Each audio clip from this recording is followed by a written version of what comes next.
Bienvenidos a Casa Familia, Comunidad Cristiana. Nos da un gusto poder recibirles. Hoy veo que estamos prácticamente llenos. Híjole, pues nos gozamos en eso, ¿no? Que el Señor nos está trayendo. Y bueno, también por primera ocasión, aunque tú no lo sepas, estamos llevando a la par la transmisión virtual. Ahorita los que están en casa están pues viviendo el mismo momento que nosotros, así es que yo creo que esta es la reunión más grande que hemos tenido en meses, donde hay unos allá en casa y otros aquí presencialmente. Bueno, pues te invito a que vayas al libro o la carta, primera carta de Juan, capítulo 2, versos 2 al 11. Hoy vamos a estudiar estos versos y el título de esta serie que estamos llevando al estudiar esta carta primera de Juan, una carta que escribió precisamente el apóstol Juan. El título de este tema es Evidencias de andar en luz. La semana pasada hablamos de andar en luz y hoy vamos a seguir analizando las evidencias en la vida del creyente, en tu vida, en mi vida, que dan a conocer precisamente, que son testimonio de que realmente caminamos en comunión con Dios, ¿sí? Y el tema que precisamente está abordando el apóstol Juan aquí en el inicio, en su primer capítulo lo veíamos, es que decir que caminamos en luz significa que nuestra postura respecto al pecado ha cambiado. Cuando nosotros estamos en comunión con este Dios que es luz, este Dios que es santo, este Dios que es verdadero, este Dios que es puro, este Dios que es perfecto, nuestra vida, si nosotros caminamos en comunión con Él, esto nos debe de llevar a una vida que rechaza el pecado como forma de vida. ¿Está conmigo? Si tú caminas en comunión con este Dios de luz, una evidencia que tiene que haber en tu vida, palpable, real, verdadera, es que ya no caminas en obediencia al pecado. Tu vida ya rechaza el pecado, ya no es tu forma de vida, ya no buscas satisfacerte a ti mismo, ya no caminas bajo tus deseos, ya no caminas bajo tus deleites, ya no caminas para satisfacerte en tus concupiscencias. Ahora ya no eres esclavo del pecado, ahora eres esclavo de justicia, eres esclavo del Señor. Y bueno, había tres cosas que hablábamos la semana pasada de cómo Juan nos explicaba andar en luz. ¿Alguien se recuerda una de ellas? Si andas en luz, primeramente reconocemos que tenemos pecado, ¿sí? ¿Se recuerdan? ¿Cuántos estuvieron aquí la semana pasada? A ver, levanta tu mano. Bueno, la mayoría. Entonces, Juan nos enseñaba, si tú caminas en comunión con Dios, que es puro, que es santo, que es verdadero, tú reconoces primeramente que eres pecador. Ahora, ojo con esto. Ojo con esto. El Señor nos limpió de toda nuestra maldad en la cruz. Nos perdonó todos nuestros pecados. Él hizo un borrón y cuenta nueva. Pero no solamente se logró eso en la cruz, en su sacrificio en el Monte Calvario, sino que también agregado a eso, en su gracia, el Señor, después de que se revela Cristo en nuestros corazones y entendemos que Él es nuestro único Dios, nuestro único Salvador, y le entregamos nuestra vida y nos rendimos a Él y permitimos que Él nos señoree de ahí en adelante, Él hace algo más. Él nos da de su espíritu. Él es nuestro abogado, Él es nuestro paracletos. Entonces no solamente nos perdona, sino que también promete a partir de esta línea, el antes y después, ayudarnos en un proceso que se llama santificación. ¿Me está siguiendo? Y Él nos va a ayudar, nos va a fortalecer, nos va a nutrir con su palabra, nos va a dar de su espíritu para desarrollar un oído sensible a su voz y nos va cada día más de quién es Él, nos va a dar cada día más de su santidad para que podamos glorificarle. Y hablábamos entonces que tenemos que reconocer que somos pecadores, que hay pecado en nosotros, a pesar de que ya hemos sido alcanzados, a pesar de que hemos sido redimidos, seguimos pecando. La vida del cristiano es que no peca, sino que la vida del cristiano, decíamos, es que ahora puede decir, no peco, ¿sí? Ahora tiene la capacidad de no pecar. No es que no cometa pecado, ahora en Cristo puede no pecar, pero tenemos pecado. Y cuando obviamente este pecado se manifiesta, tenemos que reconocerlo y tenemos que hacer morir ese pecado diariamente en nosotros. Es una tarea de todos los días, hacer morir ese pecado en nuestras vidas. Reconocemos que seguimos pecando, pero ahora tenemos esa posibilidad de no pecar gracias a Cristo, gracias a su Espíritu, gracias a su providencia. Y cuando cometemos pecado, ¿qué tenemos que hacer? ¿Alguien se recuerda? Tenemos que confesar nuestro pecado. Abogado tenemos para con Cristo. Cuando cometemos ese pecado, tenemos que venir delante de Dios, nos humillamos delante de su presencia y le pedimos: Señor, perdóname, sé que tú eres mi abogado, ayúdame a no seguir caminando en esta falta. Esa es la vida del creyente que camina en luz, según Juan. Palabras de Pablo. Me gustaría llevarte, antes de empezar en nuestra lectura del día de hoy, me gustaría llevarte rápidamente a Romanos capítulo 6, versos 11 al 14, y también por separado 17 al 18. Y Pablo lo dice, eso mismo que te acabo de decir, lo dice en estas palabras: así también vosotros, considerados muertos al pecado, pero vivos para Dios en Cristo Jesús, Señor nuestro. No reine pues el pecado en vuestro cuerpo mortal, de modo que lo obedezcáis en sus concupiscencias, ni tampoco presentéis vuestros miembros al pecado como instrumentos de iniquidad, sino presentaos vosotros mismos a Dios como vivos de entre los muertos, y vuestros miembros a Dios como instrumentos de justicia. Porque el pecado no se enseñoreará de vosotros, pues no estáis bajo la ley, sino bajo la gracia. Y verso 17 y 18, pero gracias a Dios que aunque erais esclavos del pecado, habéis obedecido de corazón a aquella forma de doctrina a la cual fuisteis entregados, y libertados del pecado, viniste a ser siervos de la justicia. Señor, permite que tu palabra nos confronte hoy. Señor, permite que tu Espíritu Santo nos revele más de tu santidad, nos revele más, Señor, de tu gloria, y nos pueda, Señor, llevar a un entendimiento completo de tu voluntad, a un entendimiento completo, Señor, de lo que tú demandas en tu palabra. Y Señor, aquí estamos delante de ti, totalmente rendidos, corazones abiertos delante de ti, oh Dios, corazones sedientos delante de ti, Señor. Eso es lo que promovemos y hablamos, Señor, en este momento. Trae esa disposición en este lugar para recibir tu palabra, en el nombre de Cristo Jesús. Amén, amén. ¿Qué es lo que está diciendo Pablo también? Está diciendo es que nosotros estamos muertos al pecado. A fin de que la vida en Cristo se manifieste en nosotros, tenemos que estar muertos. De hecho, es un principio que vemos en la palabra. Y en el libro de Juan, capítulo 14, verso 24, Jesús dijo estas palabras: de cierto os digo que si el grano de trigo no cae en la tierra y muere, queda solo, pero si muere, lleva mucho fruto. Otra forma de entender lo que es el verdadero creyente, lo que es aquel hijo de Dios que camina en luz, el cómo tú puedes darte cuenta si realmente Dios se ha revelado en tu vida. Otra forma de entenderlo es de esta manera. Dice Jesús: de cierto les digo que si el grano cae y no muere, se va a perder. Pero si ese grano muere, entonces ¿qué va a pasar?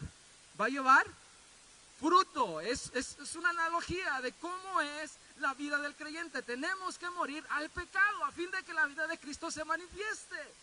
No podemos estar vivos al pecado y vivos a Cristo. No, o estás muerto aquí y vivo acá, o muerto acá y vivo acá. ¿Me sigue con esto? No puede haber una línea intermedia.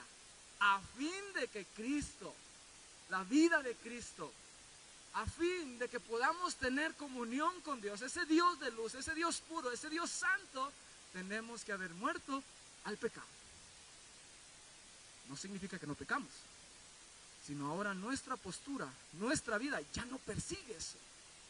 Como dice Pablo, ya nuestros miembros ya no están como para ser dispuestos al pecado, ahora son dispuestos como instrumentos para justicia. Bastante sencillo, ¿no? Eso es lo que hemos leído hasta este momento a manera de introducción. Cristo es el que nos da vida y Él es el que hace posible esto. Vamos al verso 2. Dice lo siguiente: Primera de Juan capítulo 2, verso 2. Y Él es la propiciación por nuestros pecados, y no solamente por los nuestros, sino también por los de todo el mundo. Aquí está una palabra que quizás no es muy común para nosotros, la palabra propiciación. ¿Qué significa propiciación? Bueno, la traducción de esta palabra del griego a nuestro idioma es apaciguar. ¿Qué es? A ver, dilo conmigo, apaciguar. Más fuerte. ¿Qué es? Apaciguar. Dice Juan que Jesús es nuestra propiciación, o sea, el que apacigua. ¿Qué apacigua Juan? ¿Qué apacigua Jesús? ¿Qué es lo que está diciendo Juan? Bueno, déjame traducirte primeramente para ir entendiendo este concepto de la propiciación. Propiciación se traduce de esta forma, hablando de un diccionario bíblico, dice que es el acto mediante el cual se apacigua o se elimina la ira de Dios o se obtiene su favor. Otra definición es esta: acción que pague la ofensa del pecado a Dios para que su santidad y justicia sean satisfechas y pueda perdonar el pecado. Entonces, si Jesús es la propiciación por nuestros pecados, quiere decir simplemente que Jesús fue el pago perfecto delante de Dios para satisfacer la justicia y la ira de Dios. ¿Por qué Dios requiere que su ira sea aplacada? Y hay que entender esta ira de Dios. Dios es perfecto, Dios es santo, Dios es puro. Él no puede convivir con el pecado. De hecho, en su naturaleza misma, Dios demanda justicia ante todo acto de injusticia, ante todo pecado. Y Él es el único juez moral perfecto que existe. Y Él está obligado a castigar nuestra maldad. La paga del pecado es muerte. Entonces Dios, al ver nuestra humanidad, dice la palabra en Isaías, que nuestras obras son como ¿qué? ¿Alguien sabe ese texto? Nuestras obras son como trapos de ¿qué cosa? De inmundicia. Entonces quiere decir que nuestras buenas obras no pueden satisfacer esta santidad de Dios. Por eso es que Dios dijo, bueno, ¿cuál es la respuesta ante este dilema en la humanidad?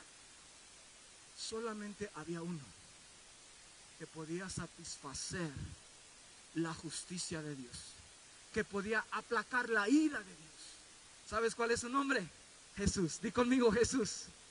Jesús es el único que se puso delante del juez, del Rey eterno, del Dios puro y verdadero, de este Dios que dice soy luz y no hay tinieblas en mí, y dijo yo recibo todo el castigo de estos hombres pecadores, y todo ese castigo vino sobre él en la cruz cuando dijo las palabras consumado es. Consumado es, yo recibo la ira, yo aplaco la ira de Dios y presento un sacrificio.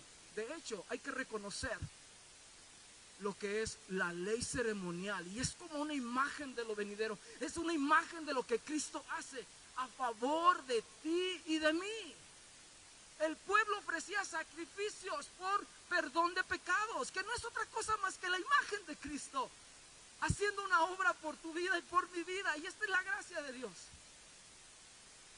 El hombre, el pecador, hombre o mujer, ponía su mano sobre el sacrificio antes de que fuera degollado, antes de que se derramara su sangre, y prácticamente el pecado era imputado a este animal que estaba a punto de ser sacrificado. Por eso la palabra reconoce a Jesucristo como el Cordero que quita el pecado del mundo, porque Él se presentó como ese sacrificio que es propiciatorio delante de Dios.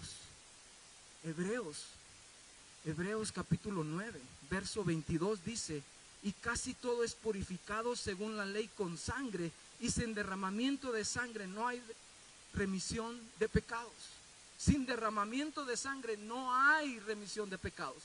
Entonces, Jesús se presenta como este Cordero que es propiciación por tus pecados y los míos delante de Dios, a fin de aplacar su ira. ¿Por Porque Él demanda justicia, Él demanda que ese pecado sea castigado, Él demanda en su santidad que alguien tiene que pagar ese precio. Pero como tú y yo no éramos capaces, como tú y yo y nuestras obras no eran suficientes, Jesús dijo: yo pago el precio. Esa es la propiciación por nuestros pecados. ¿Cuánto nos damos gloria a Dios por eso? Yo me alegro por esto, yo me alegro, y es algo que no podemos entender, porque ahí se ve la gracia, ahí se ve el amor de Dios al enviar a su Hijo y morir en mi lugar. ¿No te da gusto esto? Eso es lo que hizo Jesús. Se paró delante de Dios y todos nuestros pecados, toda nuestra maldad, toda nuestra culpa fue puesta sobre él. Cuando el cordero, el becerro, el cabrío era sacrificado, esa sangre era derramada sobre el altar y otra parte era derramada en el propiciatorio. Este lugar del tabernáculo, este lugar santísimo, en donde el hombre, el pueblo de Dios, al derramar esa sangre, estaba diciéndole a Dios: se ha pagado el precio, se ha derramado la sangre para perdón de nuestros pecados. Pero era un ciclo continuo, era algo que se tenía que hacer constantemente. Pero Cristo se ofreció una sola vez y para siempre. Di conmigo: para siempre. Para siempre. Eso es lo que está diciendo Juan aquí. Jesús es nuestra propiciación por nuestros pecados y por la de todo el mundo. Y ahora vamos a entrar al verso 3, que nos explica esta parte donde tú y yo caminamos en una seguridad de salvación. Si Jesús te ha perdonado, si Jesús te ha limpiado, debe de haber evidencias, debe de haber obras que respalden esa fe en tu vida. Debe de haber una vida que sea congruente con eso que decimos, ¿sí? No basta con decir: yo soy cristiano, yo conozco a Jesús, yo soy creyente. No basta con decirlo. Sí, tenemos que confesar que Jesús es Señor, que Jesús es Dios, que Él es el soberano. Sí, tenemos que declarar en una profesión de fe, el que confiesa con su boca que Él es el Señor es verdaderamente salvo. Tiene que haber una confesión del corazón. Pero en palabras de Santiago, tiene que haber obras que respalden esa conversión, porque es lo natural. Yo no sé si a ti te pasó, pero a mí me pasó. En mis primeros meses de asistir a una iglesia, yo dudaba de mi salvación. Me llegaron a explicar el evangelio varias veces, y a pesar de que en su momento lo entendía y con fe hacía la oración, pero después caminaba en mi vida ordinaria, en mi vida de trabajo, en mi vida emocional, y seguía viendo cosas en mí que digo, en verdad, y te lo digo honestamente, yo llegué a dudar de mi salvación. Pero ahora Juan nos presenta una serie de pasos, una serie de frutos que nos dan a entender si realmente has sido salvo o no. Y evalúate tú mismo, entre tú y Dios, porque es algo que tienes que saber. Tienes que estar seguro que el Señor se ha revelado en tu vida. ¿Te ha pasado esto? ¿Seré o no seré salvo, Señor? ¿Te ha revelado o no te ha revelado en mi vida? Y es lo que hace Juan. De hecho, aquí en el capítulo 5, en la parte del final de Primera de Juan, dice: pero sabemos que el Hijo de Dios ha venido y nos ha dado entendimiento. No, este no es. Hay un texto aquí en el versículo 13 del capítulo 5 que nos dice: estas cosas os he escrito a vosotros que creéis en el nombre del Hijo de Dios, para que sepáis que tenéis vida eterna. O sea, para que sepan, para que realmente se afirmen en que realmente hay vida en ustedes. Ese es el propósito, uno de los propósitos de Juan, aparte de combatir las malas enseñanzas. Da una serie de evidencias de parte de él hacia la iglesia para poder dar testimonio o atestiguar de que realmente han nacido de nuevo. Entonces, vamos aquí ahora al verso 3. Una evidencia. Verso 3. Y en esto sabemos que nosotros le conocemos si guardamos, ¿qué cosa? Sus mandamientos. Si tú le conoces, si tú dices que le conoces, entonces tiene que haber un fruto en tu vida. ¿Cuál es ese fruto? Vas a guardar sus mandamientos, vas a dirigirte en tu vida diaria en hacer la voluntad de Dios. Vas a escudriñar cuál es su voluntad, va a ser tu deseo nato de estar buscando constantemente en tu vida, Señor, ¿qué quieres que yo haga? Que sea tu voluntad y no la mía. Renuncio de forma voluntaria a mis deseos. Y es un diario vivir, es un diario hacer. Cada día que empieza, Señor, quiero hacer tu voluntad este día. Quiero hacer tu voluntad este día. Señor, quiero obedecer tus mandamientos. Ese es un fruto, esa es una evidencia. Hay un deseo ardiente en nosotros por hacer su voluntad. Ahora, quiero hablarte aquí acerca de una palabra. Una palabra, dice aquí. Y en esto sabemos que nosotros, ¿qué le sigue? Le conocemos. Esta palabra, le conocemos, es interesante. Es interesante porque este conocer al que se refiere aquí no se refiere a un conocimiento racional, intelectual. La definición de esta palabra conocimiento, que es la palabra ginosco, es adquirir un conocimiento. Escucha la definición de esta palabra: adquirir un conocimiento de percibir o sentir.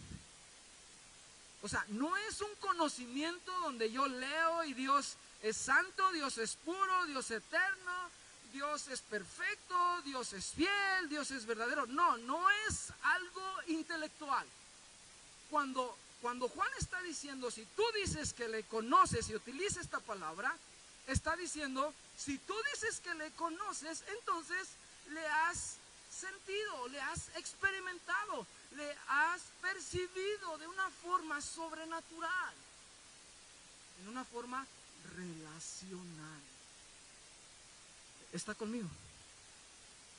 Cuando dices le conozco, significa que te relacionas con él. Y si tú le conoces, por ende, él te conoce.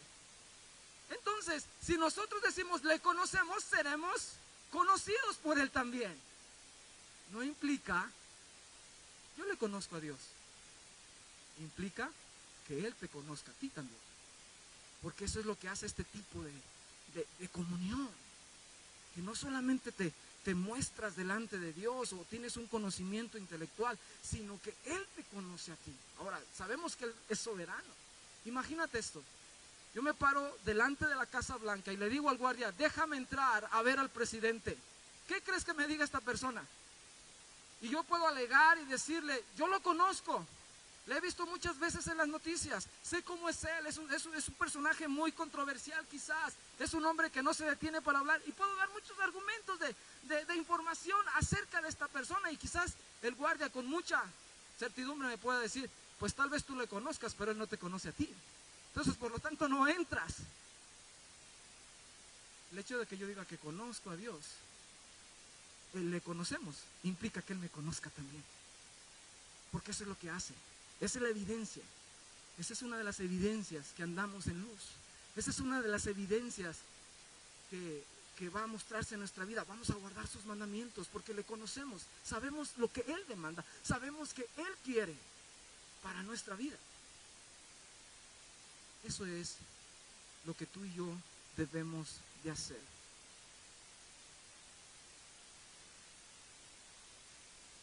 Debemos de llevar una evidencia o fruto constantemente. Estas obras a las cuales Juan hace hincapié no son obras que tienen que ver con nuestra religiosidad. Créemelo, y te lo digo en amor, te lo digo de corazón, iglesia.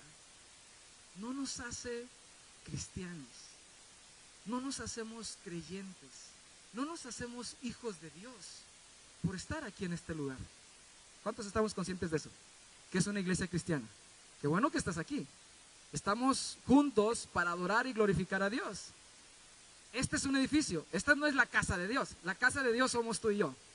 Tú y yo somos la iglesia, ahí mora el Señor. Es un mandato reunirnos en su nombre y adorar juntos. Pero no nos hace cristianos el estar en este lugar. Tal vez para las personas que nos ven entrar a este lugar van a decir, somos cristianos. Entre nos, eso no te hace cristiano. Aunque diezmes, aunque ofrendes, aunque cantemos con todo el corazón, lo que nos hace creyentes es que le conocemos y Él nos conoce y guardamos sus mandamientos. No una vida religiosa, no actos exteriores, una vida que realmente refleja comunión con Él. Y eso solamente se da a conocer en nuestra vida misma, en los actos más pequeños de nuestra vida. Entonces pasamos ahora al siguiente punto, pero antes quiero que vayas a Santiago capítulo 2, verso 17-18, hablando acerca de la fe que demanda obras, hablando acerca de esas evidencias que son necesarias en la vida del creyente, ese fruto que necesita manifestarse a los que no conocen, que necesitan manifestarse a los que también conocen. Dice Santiago, en palabras de Santiago, dice, así también la fe, si no tiene obras, es muerta en sí misma. Pero alguno dirá, tú tienes fe y yo tengo obras, muéstrame tu fe sin tus obras y yo te mostraré mi fe por mis obras. Ahora, las obras no nos sirven de nada, las obras no te salvan, con las obras no conoces a Dios, no, las obras simplemente son un elemento necesario para poder ver que Cristo se ha revelado en tu vida, pero las obras no te hacen ni más santo, ni más puro, ni más perfecto, en el sentido de que de ahí dependa todo. ¿Me explico con esto? O sea, las obras no te dan salvación, para que me entiendas. Las obras no te ayudan a conocer a Dios, no, las obras son un fruto de conocer a Dios y son necesarias, porque hablan de tu fe. Hablan de que realmente has nacido de nuevo, versos 4 al 6. Ahora vamos a ver otras evidencias, algo más que se menciona aquí. Versos 4 al 6. El que dice, yo le conozco y no guarda sus mandamientos, el tal es mentiroso y la verdad no está en él. Pero el que guarda su palabra, en este verdaderamente el amor de Dios se ha perfeccionado. Por esto sabemos que estamos en él. Verso 6, el que dice que permanece en él debe de andar como él anduvo. Nuevamente, el que dice que tiene comunión con él debe de guardar la palabra. Y con palabra me refiero a estar aplicando la palabra, no leer la palabra en sí, porque repito, volveríamos a caer en el mismo problema. Leer por leer no es escudriñar la palabra. Estar con tu cuota de versículos, con tu cuota de capítulos al día, eso no es guardar la palabra. Guardar la palabra a la cual se refiere aquí Juan es realmente escudriñar la palabra con un anhelo, con un deseo de conocerlo a Él y guardar esa palabra y aplicarla en nuestra vida. Y cuando nosotros hacemos esto, el amor de Dios se ha perfeccionado. El amor de Dios se perfecciona. ¿Cómo es eso? Cuando yo voy a su palabra y esta palabra que es viva, esta palabra que me exhorta, esta palabra que me convence, esta palabra que me hace ver como en un espejo mi imperfección, me lleva a conocer más a Jesús, y en la medida que más veo cómo soy yo y lo que Dios ha hecho por mí, más me acerca a ese Dios de amor y misericordia. Más me doy cuenta de cuánto amor se requirió para que Él se pusiera en mi lugar. Más me doy cuenta de que yo no merecía lo que el Señor hizo por mí. Y cuando yo voy a la palabra, realmente me doy cuenta que el Señor demanda que yo guarde y que sea como Él. Dice el libro de Salmos capítulo 119 verso 11, hablando acerca de la palabra en sí, la palabra escrita, hablando de la palabra de Dios. Antes de leerlo, quiero darte una nota más en cuanto a guardar aquí. La palabra guardar significa para atender con cuidado, observar, no es leer, no es estar ahí en una quizás disciplina humana, en un sistema humano para poder leer y abarcar la Biblia en determinado tiempo, que te invito a que lo hagas. No estoy diciendo que no lo hagamos, claro que sí, porque yo confío en que la palabra nos va a hablar, nos va a nutrir, pero que no sea la inclinación de tu corazón hacerlo por hacerlo. Tenemos que buscar a Dios a través de su palabra, como dice aquí el Salmo 119:11. En mi corazón he guardado tus dichos para no pecar contra ti. ¿Cómo guardo los dichos de Dios? Al estar escudriñando su palabra. Salmo 119, verso 97. Oh, cuánto amo yo tu ley. Todo el día en ella es mi meditación. Todo el día es ella mi meditación. ¿Sabes? Este salmo me confrontó. El salmista dice: oh, cuánto amo yo tu ley. ¿Puedes decir tú eso de la Biblia? ¿Puedes decir tú eso de la palabra hablada de Dios, la palabra escrita de Dios? ¿Puedes decir tú eso? ¿Puedes decir de la misma manera, con ese mismo sentimiento, con esa misma pasión que está escribiendo aquí el salmista? ¿Cuánto amo tu ley? ¿Amas la palabra? Te digo, a mí Dios me confrontó con esto. ¿Qué tanto amo la palabra de Dios? ¿Qué tanto me apasiono por buscar a Dios a través de ella? ¿Qué tanto me deleito al estar en ella? Jeremías dice que era como un rollo dulce, agradable al paladar, y se deleitaba al estar en ese escudriñamiento de la palabra. Dice también Colosenses 3:16. La palabra de Cristo mora en abundancia en vosotros, enseñándonos y exhortándonos unos a otros en toda sabiduría, cantando con gracia en vuestros corazones al Señor con salmos e himnos y cánticos espirituales. La palabra de Cristo more en abundancia. El cristiano que camina en luz, que tiene comunión con este Dios que es luz y que no anda en tinieblas, otra evidencia de que es un verdadero creyente, un verdadero hijo de Dios, es que busca la palabra, vive la palabra, está en un constante nutrirse. Y ahí el amor de Dios se perfecciona. Cuando yo voy a la palabra y veo los mandamientos de Dios, me doy cuenta que el Señor demanda algo de mí. Y me doy cuenta del mayor mandamiento. Me doy cuenta de lo que el Señor realmente anhela de tu vida y de mi vida. Y está en Mateo 22:37, cuando los fariseos confrontan a Jesús y quieren tentarle, le dicen: maestro, tú que conoces la ley, ¿cuál es el mandamiento más importante? Y Jesús les dijo: ya sabes, amarás al Señor tu Dios con todo tu corazón y con toda tu alma y con toda tu mente. Cuando yo voy a la palabra, me doy cuenta de la demanda de Dios hacia mi vida. El mandamiento que Dios requiere es amar a Dios sin reservas, con toda mi mente, con todo mi corazón, con todas mis fuerzas, con toda mi alma. Y eso me acerca a Dios, eso me revela el amor de Dios, porque es un fruto que se produce a través de su Espíritu.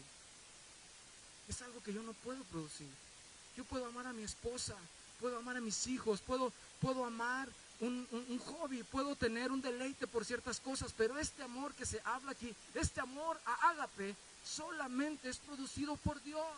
Y cuando yo me doy cuenta a través de su palabra, que es el mandamiento que yo tengo delante de Él, de amarlo sobre todas las cosas, le digo: Señor, enséñame a amar. Y ahí es cuando el amor de Dios se revela en mi vida. ¿Me está siguiendo? Para cerrar, dice aquí también que Hebreos 4:12, porque la palabra de Dios es viva y eficaz, y es más cortante que toda espada de dos filos, y penetra hasta partir el alma y el espíritu y las coyunturas y los tuétanos, y discierne los pensamientos y las intenciones del corazón. Yo no sé si tú has experimentado esto, pero ¿has tenido esos tiempos de devocional donde el Señor te da una palabra que realmente es viva, de consuelo, de fortaleza? Una palabra que realmente te confronta: hey, no mientas más. Hey, no seas envidioso. Hey, no seas chismoso. Hey, que no habite en ti estas cosas. Y esa palabra dices: wow, me doy cuenta que yo soy así. Me doy cuenta que hay orgullo. Entonces, iglesia, la palabra de Dios es viva y nos nutre, nos penetra hasta el alma, porque es el medio y la forma que el Señor tiene para revelarse a nuestros corazones y desarrollarnos cada día más a través de su palabra y su espíritu. Y nos coloca en un cuerpo, nos coloca en una familia para poder guardar su palabra, poder manifestar estas obras en medio de aquellos que estamos en el mismo proceso. ¿No es nuestro Dios bueno, iglesia? ¿Sí? ¿Cuántos creen esto verdaderamente? Que la palabra es viva. Yo creo que la palabra nos confronta. ¿Quieres tener una evidencia constante? Tienes que ir a la palabra, tienes que nutrirte de la palabra. No esperes cambios en tu vida. Dios no tiene un aparato que es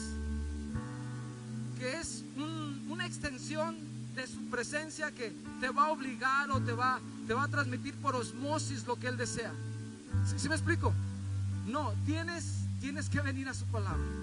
Y cuando tú te acercas a Él, tiene que ser de corazón. Tiene que ser con un deseo de: Señor, yo quiero conocerte.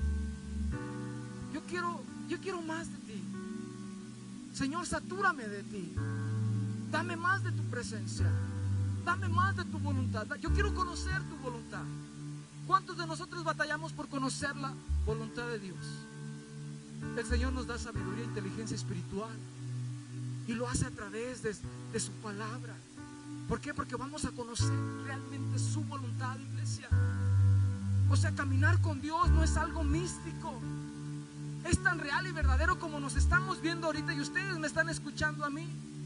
Es tan real como eso. La palabra de Dios es viva y eficaz, y nos habla y nos transforma y nos toca en la medida que yo le permito al Señor obrar. No detengas la palabra viva. No detengas la palabra viva en tu vida.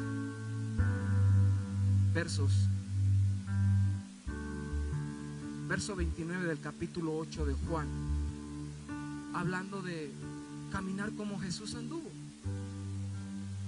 Dice aquí el verso 6 de Primera de Juan, que el que permanece en Él debe de andar como Él anduvo. Jesús nos dejó este modelo. Él hizo la voluntad de Dios, y precisamente aquí en Juan 8:29 dice: porque el que me envió conmigo está. No me ha dejado solo el Padre, porque yo hago siempre lo que le agrada. Jesús estuvo dispuesto a morir con el fin de hacer la voluntad del Padre. Estuvo dispuesto a derramar su sangre en obediencia al Padre. Tú y yo debemos de seguir ese modelo. Tenemos que morir a nuestro pecado. Tenemos que morir a nuestros deseos todos los días. ¿Para qué? Para que la voluntad del Padre se manifieste en cada uno de nosotros. ¿Es fácil? No es fácil, pero te aseguro que es posible. La vida del cristiano no es que no cometas pecado, sino que ahora puedes no pecar. ¿Por qué? ¿Porque tú eres bueno? ¿Porque aquí en la iglesia se enseñan estrategias humanas? No, porque el Señor lo hace posible. Porque en el Señor podemos, porque esto es parte de la gracia de Dios, que Él nos capacita para poder ser santos, poder ser aceptos, poder ser cambiados y transformados. Somos llevados de gloria en gloria. Iglesia, ve tu realidad, ve lo que el Señor ha hecho por nosotros, y no podemos pedir más. Y si estás viviendo una vida de cristiano donde no estás caminando en la abundancia y en la gracia de Dios, algo está mal ahí. Tal vez sea que no estás yendo a la palabra, tal vez sea que no estás teniendo comunión con Él, tal vez sea que no te conoce como tú piensas que tú le conoces a Él, porque no ha habido ese tiempo, no ha habido esa comunión. ¿Qué está pasando? No lo sé, evalúate a ti mismo. Pero hoy esta palabra que nos confronte a todos y que nos lleve a sus pies, y que podamos ver: Señor, ayúdame a guardar tu palabra. Yo no quiero ser uno del montón, yo no quiero ser un cristiano de ropa. Yo no quiero ser un cristiano de uniforme, que mientras trae el uniforme es cristiano, mientras ya no trae el uniforme ya no pertenece a esa empresa, ya no se le identifica que trabaja en cierto lugar. Iglesia, que el Señor nos toque, que el Señor nos confronte y que nos lleve a estas evidencias, y que podamos analizarnos, pero no para que te condenes, para que abras tu corazón a Dios y puedas atender. Si tienes una fuga de gas en tu casa, sabes que hay una fuga, sabes dónde está la fuga, ¿la dejarías? No. Si hay una fuga en tu vida espiritual que te exponga al pecado, que te exponga al peligro constantemente, tienes que hacer algo. Si yo llego a una casa y le digo, huele a gas, ah, sí, se está tirando de la estufa. Oye, pero es mucho gas, estás en peligro. Y si yo te contestara y te dijera, no, está bien, he vivido con esta fuga años, pues sabes que no ha sido consumido por pura gracia de Dios. Pero no puede seguir así. No puede seguir así. Analízate, ve tu corazón. Por último, el verso del 7 al 11 nos hablan de otra evidencia más del creyente. ¿Qué debe de haber en mi vida para que pueda ser comprobado que Rafa, que cada uno de ustedes realmente ha conocido al Señor y es su hijo y anda en luz y no anda en tinieblas? Dice aquí, verso 7: hermanos, no os escribo mandamiento nuevo, sino el mandamiento antiguo que habéis tenido desde el principio. Este mandamiento antiguo es la palabra que habéis oído desde el principio. Sin embargo, os escribo un mandamiento nuevo, que es verdadero en él y en vosotros, porque las tinieblas van pasando y la luz verdadera ya alumbra. El que dice que está en la luz y aborrece a su hermano está todavía en tinieblas. El que ama a su hermano y permanece en la luz, y en él no hay tropiezo. Pero el que aborrece a su hermano está en tinieblas y anda en tinieblas y no sabe a dónde va, porque las tinieblas le han cegado los ojos. Un fruto más. Jesús nos enseñó a amar correctamente. Juan aquí dice, les doy el mandamiento antiguo. ¿Cuál es ese mandamiento? Levítico capítulo 19 verso 18 dice que debemos de amar, o la ley dice que se debe de amar al prójimo como a uno mismo. Debes de amar a tu prójimo como te cuidas a ti mismo. Debes de buscar el beneficio del otro como lo haces contigo mismo.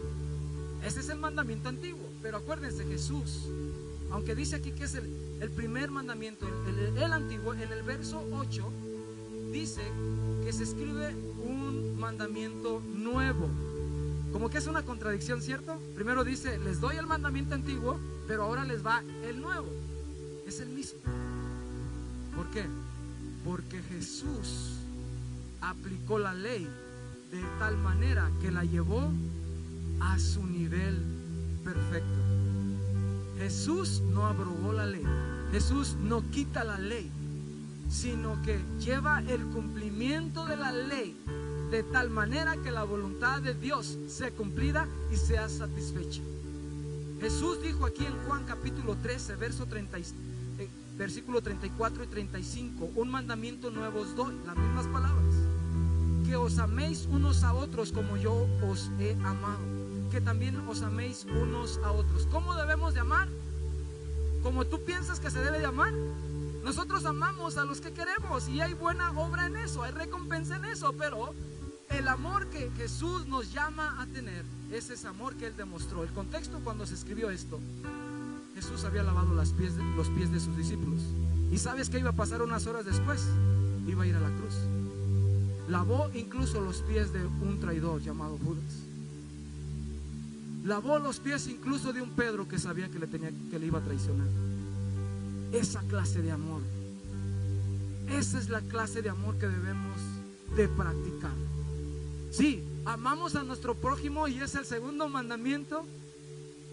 Debemos de amar a nuestro prójimo como nosotros mismos, pero Jesús dice, ámalo como yo los he amado. Ámalo conforme a mis estándares, no a los tuyos. Para ti amor puede ser, hola, buenos días. No, tienes que servir, tienes que edificar, no tienes que juzgar, tienes que perdonar, tienes que abrazar.